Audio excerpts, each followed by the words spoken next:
Okay na to.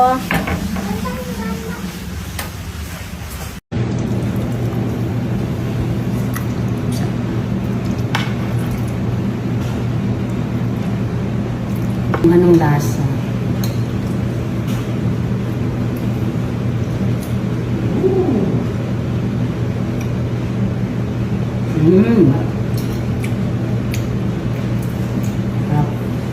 Kuha na kayo.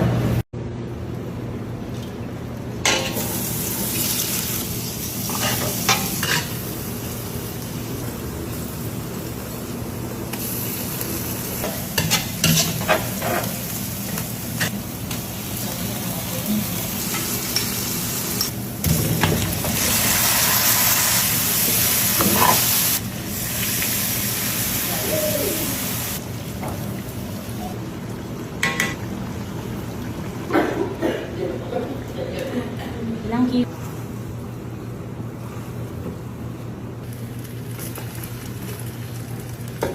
Okay na to.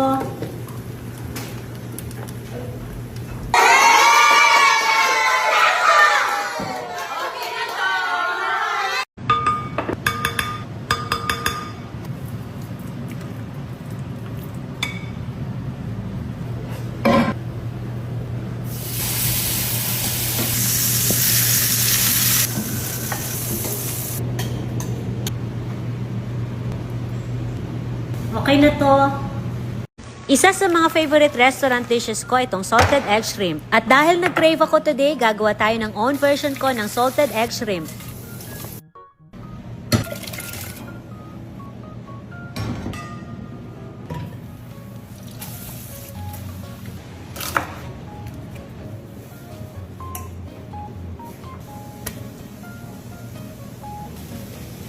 And for my own version of this dish, maglalagay tayo ng crab sarap premium alige. Bukod sa masarap, meron din itong omega-3 na good for the heart. At pwede din siya i-partner sa kanin lang.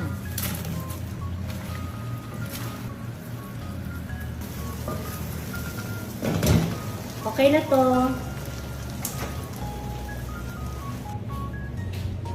Sarap! Mga mommies, try nyo din itong crab sarap premium alige made from 100% crab fat. And for sure, mas lalong sasarap ang inyong lulutuing putahe.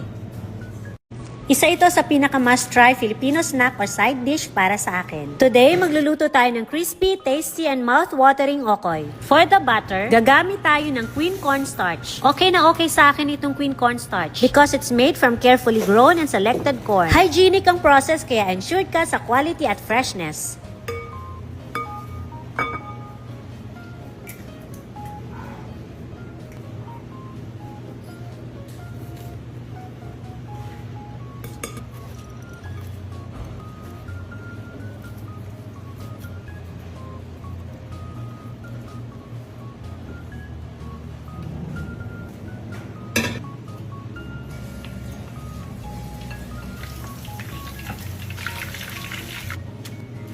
Okay na to. Sarap!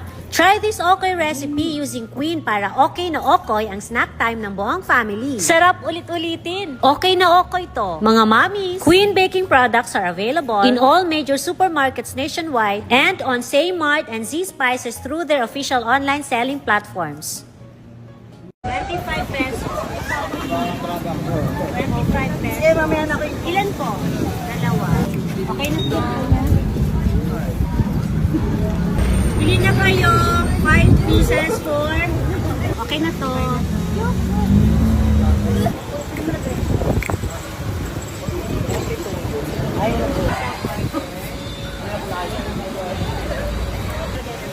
Okay na to. Okay na mo! Thank you!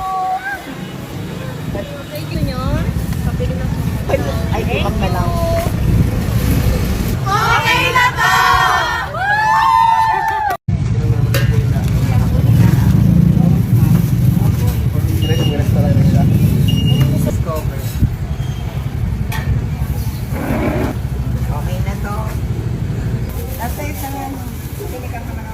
Ano po sa inyo?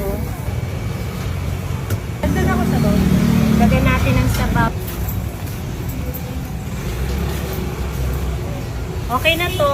Saka ang palaya. Ang palaya. Ang palaya. Ma'am, ang palaya mo. Ang palay. Okay na to.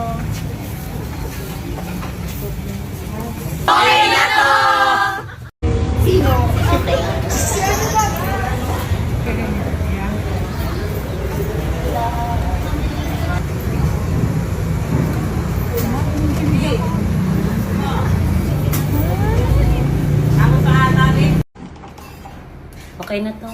Ha? Hindi pa ba okay? Hindi tayo patutulugin. Double shot eh. Gusto niyo po ba na... Okay na to.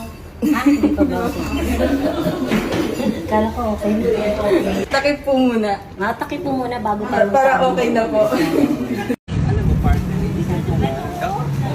Daki, pinaluto na ata. Kanya isa. Ay, baka may may-ari.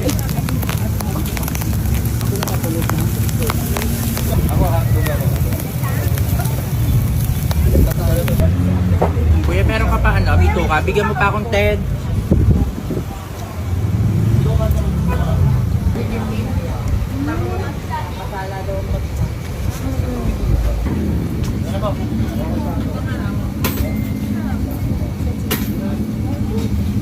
Ano sa itlog?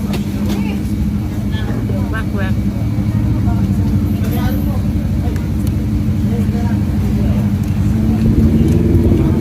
Guys, hi guys. Ayan. Kumakain na sila guys. Very yummy. Wow. Okay na to. Kain na. Kain na na guys. Kain ka na siya. Yung iba nandun guys kasi wala sila upuan.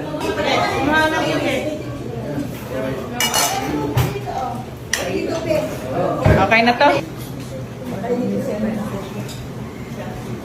Kawawa naman yung isa doon.